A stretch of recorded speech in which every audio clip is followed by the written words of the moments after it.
From MontanaSports.com, this is MTN Sports Extra. Hello and welcome to another edition of Sports Extra. I'm Tom Wiley. Thanks for joining us on a Saturday night where we wrapped up one of the most anticipated weekends on the sports schedule in Bozeman. Dirt covered the floor of the Brick Breeden Fieldhouse for 4 nights of rodeo. MTN's Luke Shelton takes us inside the arena for the penultimate performance. Hey everyone, Luke Shelton here at Worthington Arena for the long go round of Montana State's second spring rodeo. We've already had 2 action-packed days here, and we've got 2 more ahead of us as cowboys and cowgirls look to keep piling up points in the Big Sky region. Let's get right to those highlights. We start with bareback riding, and how about the Montana State cowboy Wes Shaw weathering the storm? And the Bobcat scores a 70-point ride for MSU. But it's going to be a bulldog with the night's best ride as Montana Western's Trevor Kay holds on for a 76-point ride, and the bulldog is on to Sunday's championship round. On to steer wrestling, and another nice performance from Western as Jake Devereaux muscles through and clocks a time of 8.5 seconds. But this event dominated by Montana State's Trevor Johnson, who pins his steer in a solid time of 4.1 seconds, and there's a reason he's one of the top in the region. Now on to goat tying, and there's MSU's Cassidy Bullich wrangling her goat in 6.6 seconds. That looks like it'll be the winning time, but now her teammate Faith Marshall gets her goat wrapped up in, you guessed it, 6.6 seconds, and the Bobcats take a victory lap together. First things first, how many people are at their very first rodeo effort? Let me hear you. We're on to team roping, and it's going to be a victory for MSU Northern as the duo of Kellen Statham and Taylon Cummins lock down their calf in a winning time of 6.9 seconds. Back to the chutes and saddle bronc, and it's MSU's Riley Mapston getting a 65-point ride. But edging him out by 2 points is teammate Riot Thompson, who nets a score of 67, and he'll have a shot at claiming a buckle in the short go. And Montana State's second spring rodeo concludes on Sunday with the championship go right here at Worthington Arena. In Bozeman, Luke Shelton, MTN Sports. Meanwhile, in Billings, the rankest stock and raddest riders in the world invaded the big barn for the PBR's annual residency at the Metra. Here's Alec Boffinger with Saturday's action. The PBR bucked its way into the Magic City this weekend for the 30th time, but there are some changes for fans as it's now just a 2-day event, citing the riders' pitch count. We saw, they were getting banged up, getting hurt the last couple weekends of the season, so we cut back on some of the events to decrease their bull count and maybe get them to World Finals a little healthier, just out of respect for the riders. It's a lot of bulls. When you start going, the good guys at a 3-day event, the good guys get on 4 bulls in 3 days. You do that 2 or 3 weekends in a row, that's a lot of bulls. So yeah, Sunday you can watch the end of the Masters or go catch the afternoon performance at the MSU College Rodeo. Flint has also seen an uptick in ride percentages throughout the season around the PBR, attributing that to the formation growth and success of the team series. It's made guys step up, even those veterans. They've kind of watched their workload about the number of bulls they're getting on, so they're fresh here and in teams. It's raised the bar for everybody. What we see at the teams events is it's an accountability. Cowboys, part of the allure of cowboys is the rugged individualism.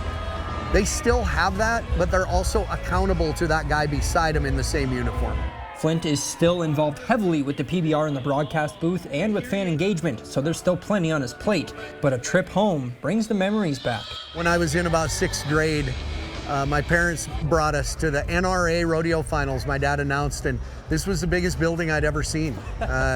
So here we are, same building, different roof. Some changes have hit the PBR in recent years, but it continues to grow in popularity. In Billings, Alec Boffinger, MTN Sports. Still ahead, Montana wraps up its spring football campaign with the annual spring game. Checking in with the Grizzlies next on Sports Extra. There's more action online at MontanaSports.com.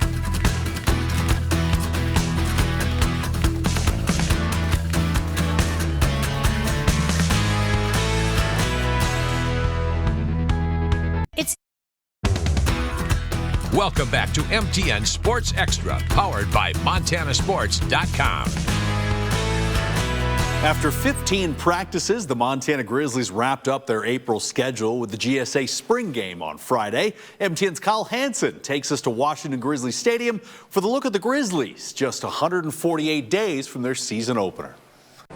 Well, Friday night was a beautiful evening here in Missoula, Montana, as the Montana Grizzlies capped off their latest spring session with their annual spring game here at Washington Grizzly Stadium, as a number of new faces put on the Grizzly jersey for the first time in front of fans. First big play of the spring game comes from Keali'i Ayat, finding Cameron Gursey down the sideline as he makes the grab for the first down. Later, Maroon team driving, and Stevie Rocker Jr. was a big part of that as he has the nice gain here. And a few plays later, it's USC transfer Jake Jensen finding Drew Deck, who just gets across the goal line for the spring game's first touchdown to put Maroon up. Second quarter now, the Maroon team driving once again, and it's Eli Gilman doing his thing as he stays patient and finds a hole and gets into the end zone. It's a thing Grizz fans have seen plenty of the last couple of years as Maroon pads their lead. Still first half, and Silver has the response as Malai Finoti powers his way across into the end zone for their first touchdown of the game. Second half, and here's the tail end of Brooks Davis catching a 69-yard touchdown pass from Luke Flowers as the Silver team gets the home run play of the day. Later, Jensen again dropping back, and he throws his second touchdown of the spring game as he finds Jake Olson in the back of the end zone. And in the end, Maroon defeats Silver 24-20 as the spring ball session comes to a close. This actually ended up being decent work for us. It's usually the worst practice of the year just in terms of what we get done and all that, but I thought it was pretty good competition today, and I liked having the ability to divide it up into two teams and have the seniors draft them, and so there was spirit of competition. It was fun seeing offense and defensive guys cheer together for their team instead of offense against defense, so I thought that was great. It felt great to get out here today. We've been working hard for the past couple months now. It just felt really good to get out with my boys and compete. That's what we like to do here. Yeah, it was fun to be here with some fans in the stadium finally. Had a good spring ball, but it's good to finally, put that work out in front of the fans, have some people here. Reporting in Missoula, Kyle Hansen, MTN Sports. Montana State entered spring without a surefire starting quarterback after All-American Tommy Mellott graduated in the fall. But at the Bobcats Pro Day, Mellott made it clear he believes his playing days are far from over. MTN's Grace Lawrence has more from Bozeman. Montana State football has become synonymous with the name Tommy Mellott. He cemented his legacy with a standout senior season to cap off an already storied career here in Bozeman. Now, the Walter Payton winner readies for the next chapter of his career, as an impressive pro day was just the start to what he plans to prove at the next level.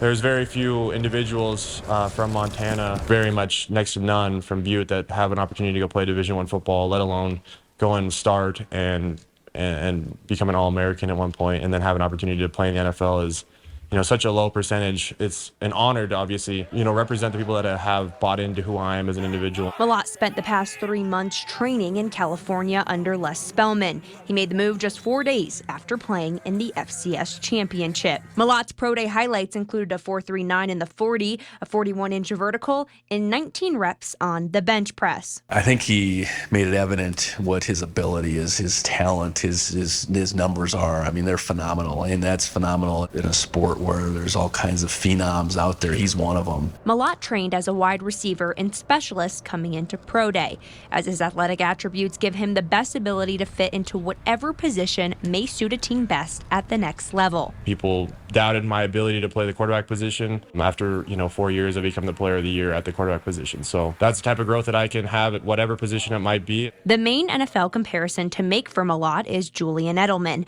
a player who also went from being an elite collegiate quarterback to a slot receiver. And it just happens that Mellott's connection to the 3-time Super Bowl champion and longtime New England Patriot is pretty unique. When I was in the 4th grade, my first practice in little guy football, I had his jersey on, and that was when he was a rookie, so he was just a punt returner. I had his rookie card, I had his jersey. He's a guy that, I just, for whatever reason, lean towards, I suppose. I like to see myself going and playing, a 10, 11-year NFL career and helping win Super Bowls, doing stuff like that. He's made his mark like no one else, and I believe I can do that as well. Mellott can be used as a Swiss Army knife type of player for an NFL team as well, as the element of the unknown when he comes onto the field can be extremely useful. Being on the field, not knowing if the individual's going to be able to throw the ball, run the ball, catch the ball, all those different aspects. I'm just a team-first player. I work my butt off every single day. As you can see today, I wasn't the fastest kid in my middle school, but I'm standing here today running a 4.39. There's a world where there's a quarterback piece in some fashion still involved with what someone would ask him to do. I think he showed that he could catch some punts. He hasn't worked on that a whole lot. There's a work ethic that's going to allow him to take on whatever they throw at him, and I would bet on Tommy Mellott. As the Mellott era comes to a close in Bobcat Stadium, this community remains behind him. They're ready to buy his jerseys wherever he lands in the coming months. In Bozeman, Grace Lawrence, MTN Sports. When we come back, Montana athletes have already posted some eye-popping numbers on the track and in the field. We'll make a stop at a big meet in Teton County when we return. Follow Montana Sports on Facebook and join the conversation with fans across the state.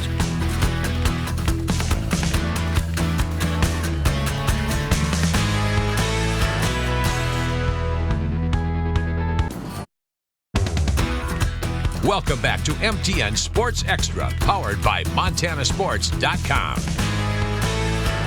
It's still early in the track and field season, but several athletes have already recorded state qualifying marks. Saturday in Choteau, 25 teams are in Teton County battling for small school supremacy.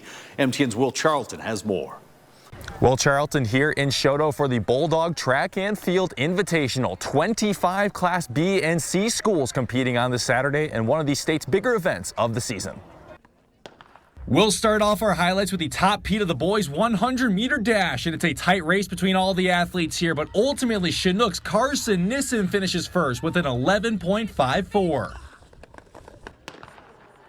Then to the girls' side of the 100, and check out the speed here from Shelby's Reagan Torgerson. It is so difficult to create that much separation in this race, but she does it with a 12.71 time. Let's check out some high jumping now, and it's Fort Benton's Ange Reiner who gets the better of the 5'2" mark. Ultimately, though, defending Class C champ and CJI's Bryn Camerzell clears 5'4" here to win the event, matching her high school personal best so far. For the boys, Choteau's Rush Yeager clears 6 feet here on his way to breaking a school record of 6 feet 4.25 inches later in the meet.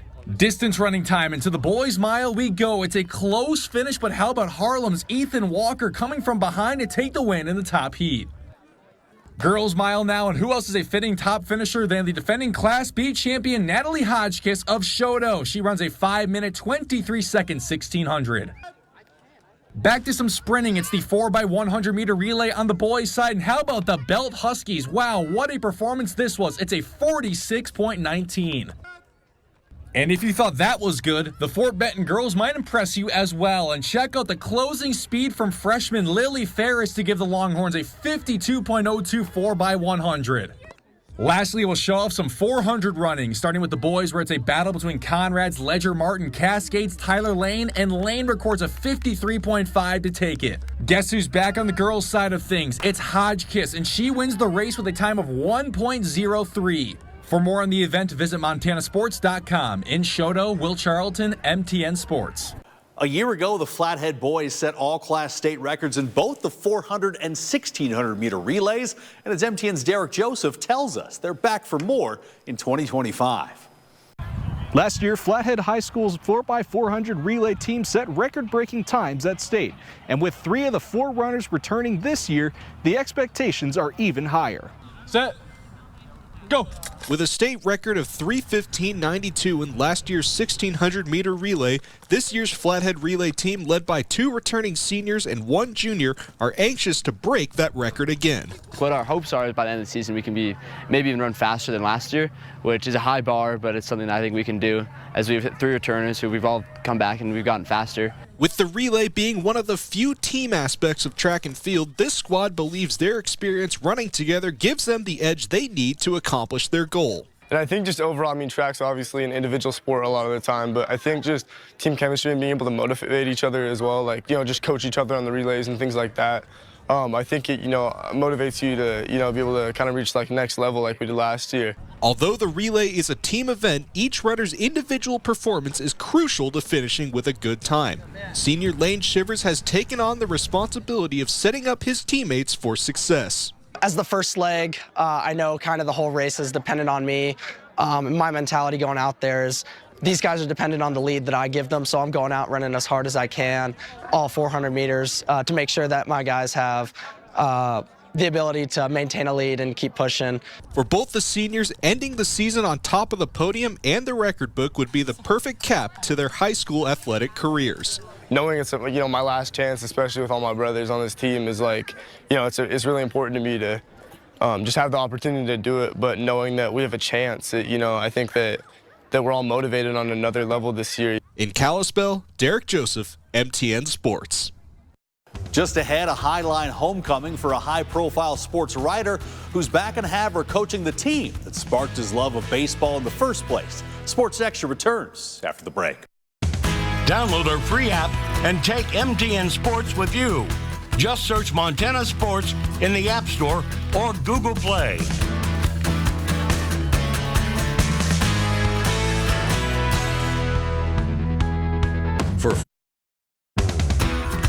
Welcome back to MTN Sports Extra, powered by MontanaSports.com. Entering the 2025 Legion baseball season, the Havre North Stars were in need of a new head coach, and the coach they found was in need of a new perspective. And so far, it's proving to be a mutually beneficial arrangement on the High Line. Oh, leave it.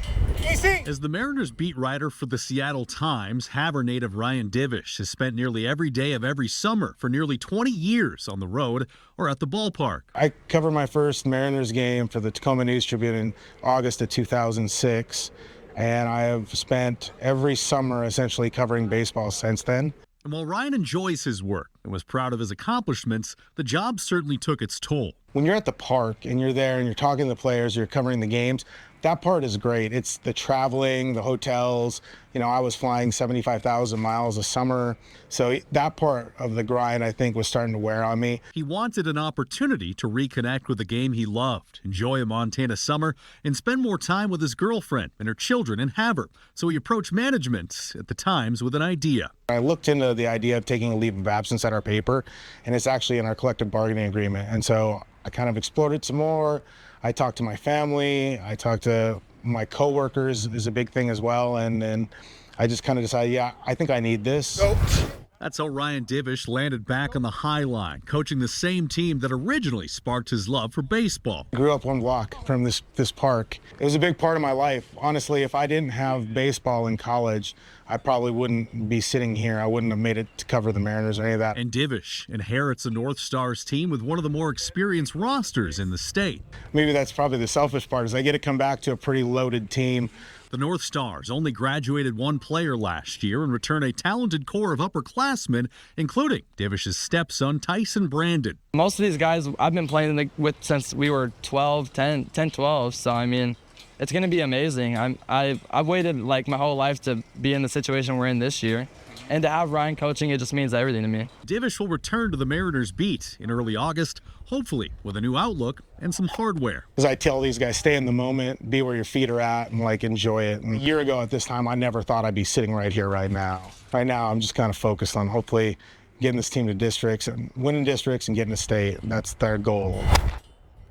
That's all our time for this edition of Sports Extra. Thanks for joining us. And remember, the conversation continues online at MontanaSports.com, where you can find a running list of state track qualifiers, standings for both high school softball and baseball, and full results from the MSU Spring Rodeo. Have a wonderful remainder of your weekend, and we'll see you next week on Sports Extra.